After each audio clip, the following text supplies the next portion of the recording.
Sure is good to see everybody here this morning. If you have your Bibles and you want to open to 1 Corinthians chapter 9, I would encourage you to do that. We're going to continue this sermon series, Freedom and Purpose, that we started last, I guess we've been going at it for a couple of weeks now. But this sermon series is involving the concept that Paul introduces to the church in Corinth in regards to having particular freedoms or liberties, and how the Christian has an obligation to how they exercise those things. And so if you remember from last week, I'll just give you a real quick overview of what we talked about. We talked about the church in Corinth having the freedom to eat particular foods that they could buy in the marketplace that were offered to idols, and how they were free to do that because they're Christians, and Paul says there's really nothing there. There's not really a God behind the idol. The idol is really nothing. So you have the freedom. God is not going to be concerned about you eating these things, unless, of course, the eating of these things or the exercising of your liberty to eat is affecting your brother and sister in Christ, that it causes them to stumble. That if they see you freely eating and they themselves have their conscience damaged because they see it, that there becomes a problem when exercising one's liberties. And so we're going to continue that discussion this morning, and hopefully it'll make more sense as we unpack this concept in Paul's writings. So 1 Corinthians chapter 9, I'm going to go ahead and read verse 1 through 2, and then we'll kind of start there and think about it as we move along. Paul says this to the church in Corinth. He says, "Am I not free? Am I not free? Am I not an apostle? Have I not seen Jesus our Lord?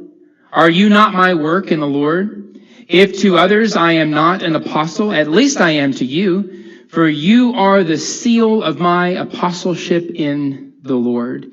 So it's kind of understanding where Paul's coming from with these words. There seems to be within the church in Corinth, or maybe some outside influence, people who are attacking Paul in his apostolic authority for whatever reason. And so there's a problem with Paul's apostleship. Not really with the apostleship, but there's a problem with people attacking his apostleship and basically saying, well, he's not really who he claims to be. And that becomes a real issue for the church in Corinth, because if they begin to doubt Paul's apostolic authority, that he has the authority given to him by Jesus as a steward of the gospel to preach the words of Jesus given to him by the Holy Spirit, that if that comes into question, if that becomes a source of doubt for the church in Corinth, then everything has to be questioned, right? Because this is where they get their source of information. This is where they have been taught the gospel. This is where they have been taught how to respond to the gospel and live as people of the gospel. And if these things are coming to question, then everything Paul has ever said, everything he's ever done, is called into question. And so Paul's very concerned that the church in Corinth recognized that to them, he is an apostle of Jesus Christ. Now, to the rest of the world, maybe they don't recognize him as an apostle yet, but for the church in Corinth, they have to see him as an apostle. They need to see him for who he truly is. That needs to be a thing of no doubt in their mind, that Paul is an apostle of Jesus Christ. And really, if you think about it, the same is true for us today, right? We have to recognize that our salvation depends on the fact that we have put our faith in certain words, certain thoughts, certain ideas, certain teachings. That in reality, we recognize the Scripture as being from God, being authoritative, that the apostles were indeed commissioned by Jesus to preach the good news and tell people how to be rescued from sin, that we have to put our faith in that has to be a source of truth, absolute truth, right? And for Paul, he recognizes other people have most likely come in and given some information, and that information is not followed up by source, that they don't have the authority to speak, but they're speaking. And Paul has to be seen as somebody with the authority and the power to speak the words of Jesus, because it is those words that led them to the cross, that led them to obedience in baptism into Jesus, that is so incredibly important, and that cannot be questioned. But in reality, the idea is, who are we listening to? Are we listening to people who are giving their opinions about things and saying, well, I think you should do this, and I think you should believe this, and I think this, or this is what I did, and I think you should do it too? Or should we be listening to Jesus? That we have to recognize the words of Jesus and believe them and trust in them and obey them, and they cannot be called into question, because it is that information that we need, that God is instructing us so that we can obey the words. And there's certainly no shortage of opinions. There's no shortage of opinions, and there were no shortage of opinions in Paul's day either. And so that's where the problem seems to be manifesting itself in that arena. So look at verse 3. Paul says this. He says, my defense to those who examine me is this. So then again, he's pointing to these people who are looking to Paul and causing people to doubt Paul and things of that nature. He says, do we not have the right to eat and drink? Do we not have the right to take along a believing wife, even as the rest of the apostles and the brothers of the Lord and Cephas? Or do only Barnabas and I have the right to refrain from working? Who at any time serves as a soldier at his own expense? Who plants a vineyard and does not eat the fruit of it? Or who tends a flock and does not use the milk of the flock? And so then again, Paul starts this whole section off with, in my defense. This is a defense towards those who are trying to examine me in a certain way, in a certain light, and cause doubt, to bring doubt to light in the minds of the Corinthians, to degrade or to say things negative about Paul. He has to defend himself, because the message that he is presenting is so incredibly important. That what he is saying and what his apostleship means is so important. Paul has to do something he doesn't really want to do. He doesn't want to go in and talk about himself. He doesn't want to encourage people to look at him in any way, shape, or form. He doesn't want to appear prideful. He doesn't want to talk about his work. What Paul wants to do is come in, preach the gospel, teach Jesus, and build people up into Christ. That's what he wants. But he can't do that because people are degrading him and tearing him down, and it's calling into question the message. And Paul is saying that I need to defend myself. I need to defend myself because the message is being called into question. As someone has caused the church in Corinth to question the authority and the motives of Paul. And so they point to the fact that Paul, as a minister of the church, they're going to point to the fact that he is receiving certain things from the church. That the church is supporting him in some way, or at least churches in general are supporting him in some way. And they're going to kind of look at that and examine that and say, well, look, Paul is receiving money, and Paul's receiving food, and Paul has all of these things. And so maybe that's the reason he's doing it. Maybe that's his motive. That his motivation is to receive something. That he's just in it for the money. He's just in it for the recognition. He's just in it for what it is for him, that he may receive something from the church. That's all he's there for. And so they're using that, it seems, as kind of an attack on him, to degrade him and to make him look bad. And so Paul comes back in defense and he says, well, if you think about it logically, if you're a soldier, like a Roman soldier probably in this case, you would expect Rome to take care of you. You would expect them to house you and clothe you and provide for your family, to provide food. Nobody's going to volunteer to give up work and give up everything and commit themselves to the service of the military without having some kind of compensation. It wouldn't work.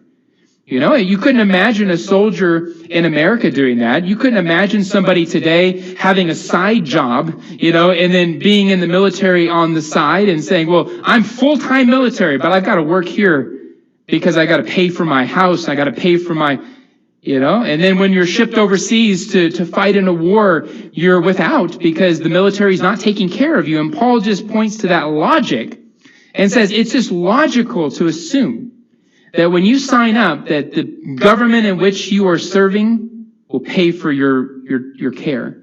And he also points to the farmer, and he says, well, look at the farmer.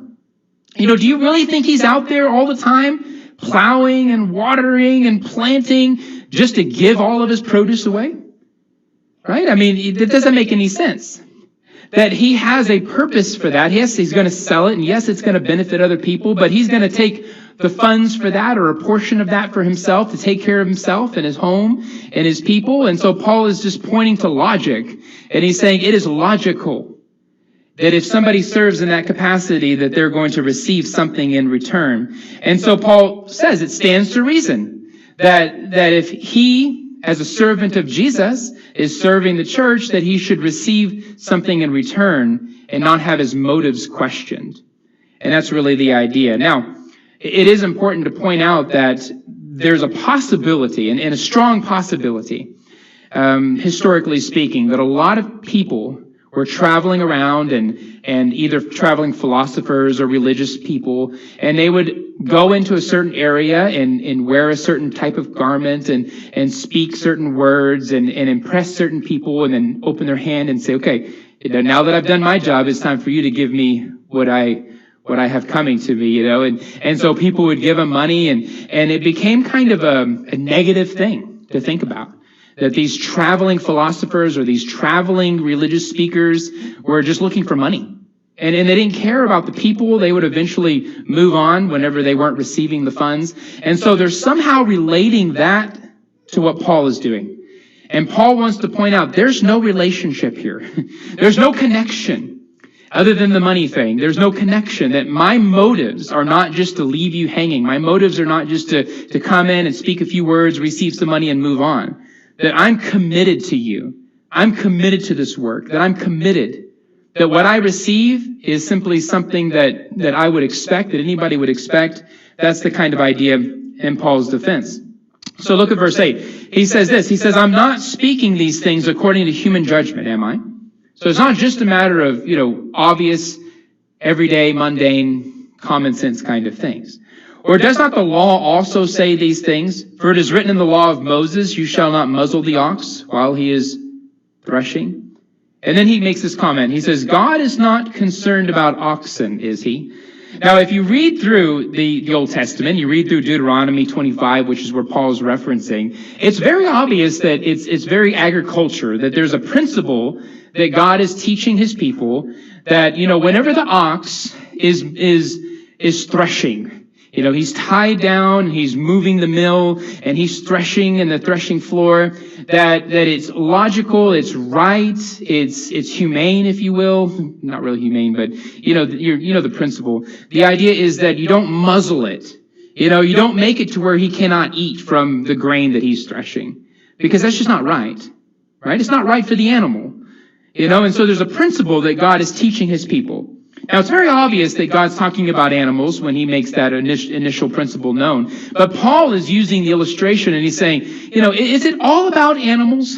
Is it just about the oxen? Is God really only concerned about oxen? Is that really the message that we learn from that? And then, of course, Paul will say, well, no, of course it's not. That's not the whole message. That God is trying to teach us a lesson about how things work in his world. Look at verse 10. He says, or is your speaking altogether for our sake? Or is he speaking altogether for our sake? Yes. Paul says, for our sake it is written. It's written for those who labor in that venue, who work in that area, because the plowman ought to plow in hope, Paul says. Then again, back to the farming illustration, right? It's like the farmer who plants, and then he does all the work, and he invests all the time, and he invests all the money, and then he just gives it all away. And says, I'm doing it for somebody else. I'm not getting anything out of this. And Paul says, no. The plowman needs to plow with hope. There's a hopeful expectation there's going to be some return in the effort. And then he says, and the thresher to thresh in hope of sharing the crops.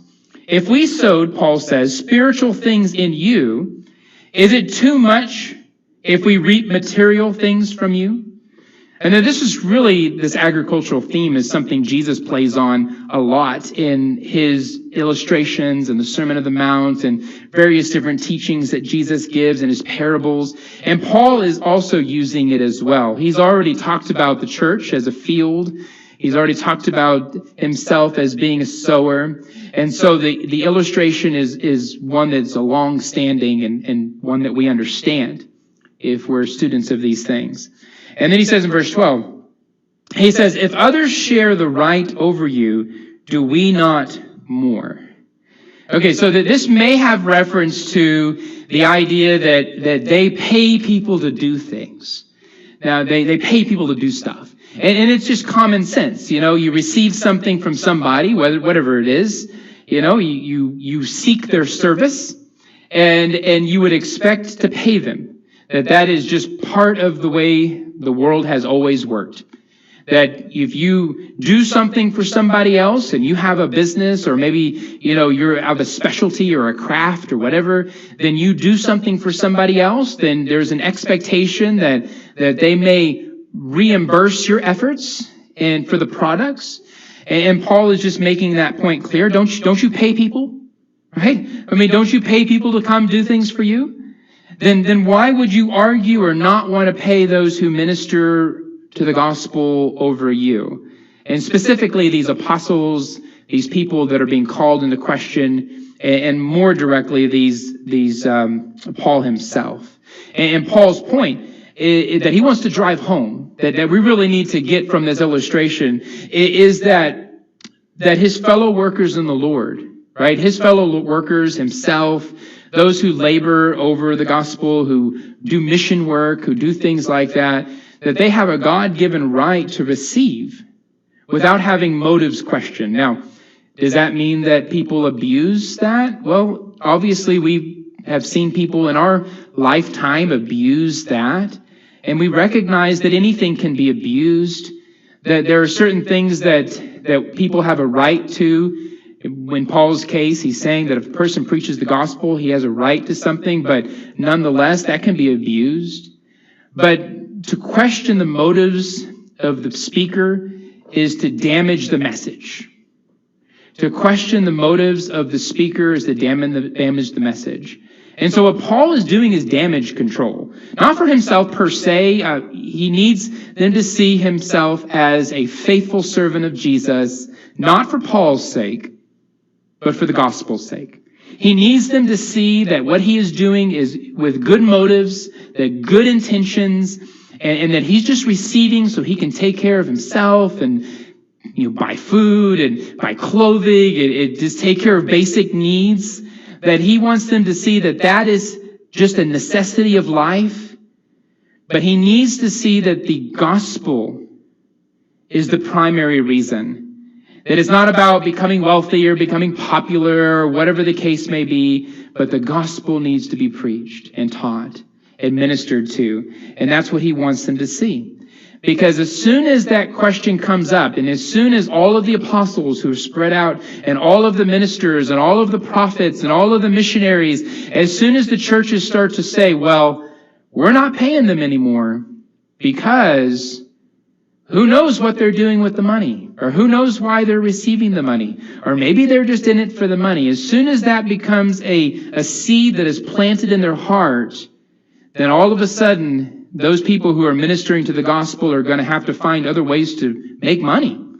Paul's not against that, but he is certainly saying that it certainly makes it more challenging. You can imagine if we talk to Benny and we say, oh, Benny, we're not paying you anymore. Now, we expect you to do all the work. Everything you're doing right now, we want you to do it, but we want you to get you a side job and go make some money somewhere else. And then we'll just support you by prayer and we'll write you some letters. How would that go over? What would we expect?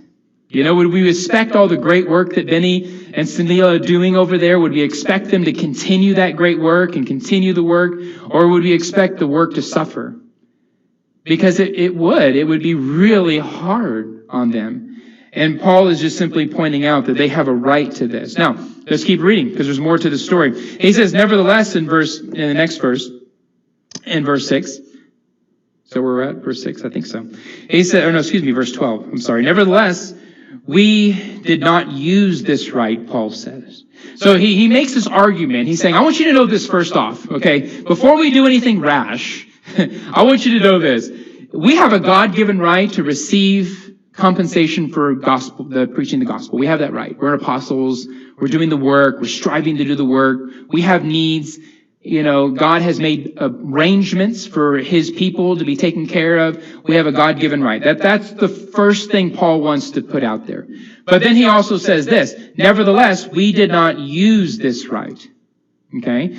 But we endure all things so that we will cause no hindrance to the gospel of Christ. So what Paul sees right now is there's a problem here. And he's not going to resolve it with a couple of letters, and he's not going to resolve it with his presence, that there's something wrong.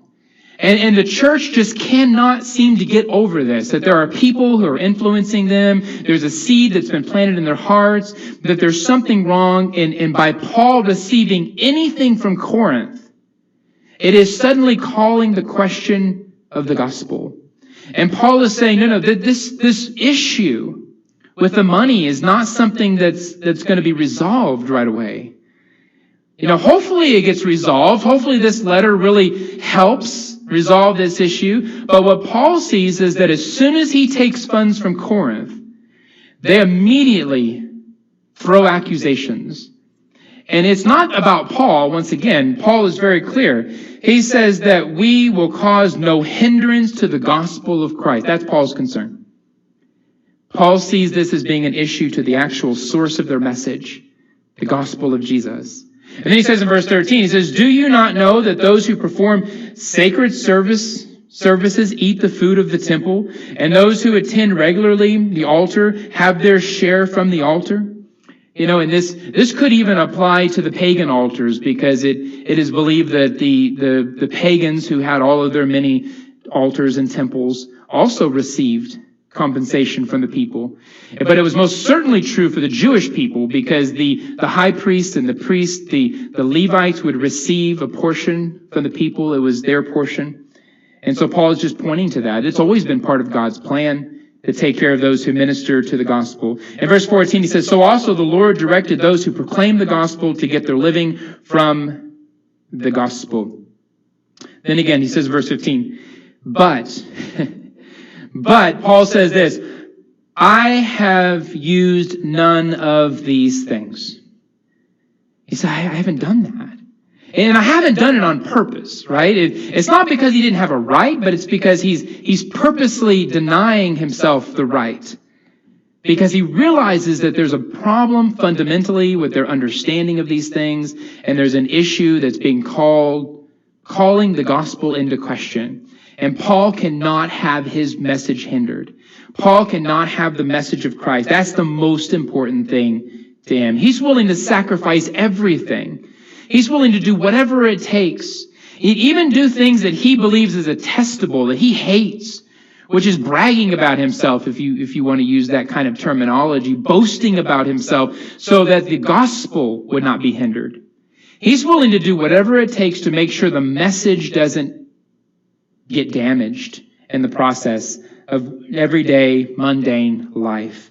He says, for it would be better for me to die than to have any man make my boast an empty one. In verse 16, for if I preach the gospel, Paul says, I have nothing to boast of, for I am under compulsion. For woe to me if I do not preach the gospel. Verse 17, he says, for if I do this voluntarily, I have a reward. But if against my will, I have a stewardship entrusted to me. What then is my reward? That when I preach the gospel, I may offer the gospel without charge, so as not to make full use of my right in the gospel. So this is very much in line with what Paul has already said about the eating meat sacrificed to idols. He's already made that point very clear, that there are some weaker brethren who don't understand, who are struggling with this. And this principle is so rich and deep, and falls into the category of wisdom. We sometimes look for specific verses that say, do this, don't do this, so that we can kind of stay in line with the do's and the don'ts. But then wisdom says, sometimes you're allowed to do something, but it's just not the right thing to do. And Paul makes that point very clear in the previous passage and this one as well, that there are some rights here. Paul has a right. They have a right to eat meat in the marketplace, no matter where it comes from, because it doesn't mean anything. But as soon as you're exercising of your liberty, as soon as you exercise your rights, as soon as that causes your brother to stumble, who is weaker, then there's a real problem. And Paul says, if that's the case, if I know that eating meat is going to cause my brother to stumble, then I'll never eat meat again. Because my brother is more important than my rights. My sister is more important than my rights. And in this case, Paul is saying, in regards to the money thing, forget about it. I'm going to preach the gospel to you. Because the gospel is more important than my rights. The gospel of Christ is more important than me receiving some funds from you. Okay? If that's the issue. I'm going to say to my right, I'm not going to exercise it. And what I am going to do is continue ministering to you regardless. Because ultimately, this is more important. Right? It's a matter of priorities. It's a matter of drawing that line and saying, what's more important? Is your soul more important than my paycheck? Right? I mean, that's kind of what Paul's saying. Is the gospel more important than me receiving some funds? What's more important? In fact, Paul says, in the process of all of this, if somebody were to preach the gospel until they die because of a lack of provisions, then it's worth it. It's worth it. It is worth it to present the gospel without hindrance than it is to simply exercise my rights because I can. And a Christian has to kind of ask those questions from time to time, Am I just exercising my rights because I can? Am I really concerned about my brothers and sisters?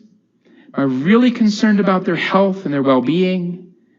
Where are my priorities? Where do they lie? And it boils down to, are our priorities in line with our purpose? Right? Are our priorities in line with our purpose? If we have a purpose, then are we allowing our priorities to be in line with that purpose? Or are we prioritizing other things, such as food and drink, in Paul's case, housing, stuff like that? Right? Paul is saying, are those priorities overriding my purpose? Because Paul's purpose is not just to live in this world comfortably. That's not Paul's purpose. Paul's purpose is to glorify God with the mission that has been given to him as a steward of the gospel of Jesus, to go and preach and teach to as many people as possible, to spread the gospel throughout the entire world. That's his purpose. And he has to ask the question, are his priorities in line with his purpose? And so that's the kind of question we need to ask ourselves as well, right? Are your priorities in line with your purpose? Because you may not be somebody who receives funds from the church to preach the gospel. That may not be your plot in life. But you certainly have a purpose. You have a purpose to the gospel. As a recipient of the gospel, as a recipient of salvation, you have a purpose to go and to preach, if possible, to anybody who is willing to listen, to teach, to live out the gospel in your life, to be a good steward of what has been entrusted to you, to be the kind of person who is going to live out the kingdom of God in this world as a representative of King Jesus. Those are your purposes. But you're allowing your priorities to override your purpose. Do you have priorities that are not in line with your purpose? Maybe your priorities and yourself, and you're thinking, well, all I want to do in life is I want to make as much money as I possibly can. I want to, buy a big house on the island somewhere and live by myself. And, those kind of principles that we sometimes, people of the world kind of think about and think, oh, that'd be amazing. That'd be great. But those priorities suddenly get in the way of our purpose to be a representation of Jesus in the world. And we have to ask those kind of questions of ourselves as well. Look at verse 19. Paul says, "For though I am free for all men, I have made myself a slave to all, so that I may win more." And he says, "To the Jews I became a Jew, so that I might win Jews. To those who are under the law, though not being myself under the law," Paul says, "so that I might win those who are under the law."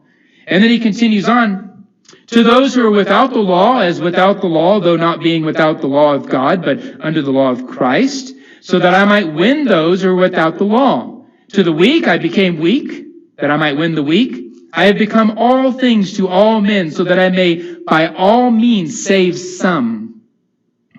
I do all things for the sake of the gospel, so that I may become a fellow partaker of it." And so Paul, he's just simply, well, not really simply, I mean, it's a powerful statement of Paul, an illustration of his life, but he's making the point very clear that he's trying to reach anybody, anywhere, no matter where they're at. You know, are they Jewish? Are they still living under the law? Paul says, you know, I'm right there. I'm with them. I'm ministering to them. I'm doing what I can within reason to reach them with the gospel. Are they Gentiles? Are they Gentiles? Paul is saying, I'm right there. You know, I'm right there with them. I'm doing whatever it takes to minister to the Gentiles. Are they weak? Are they poor? Paul says, I'll make myself anything. I'll do anything. Whatever I can do to make sure the gospel is preached to all people everywhere. I don't care. I'll do it. Because the gospel is more important than me, than my status or my money or my clothing or where I live or who sees me with who or my popularity.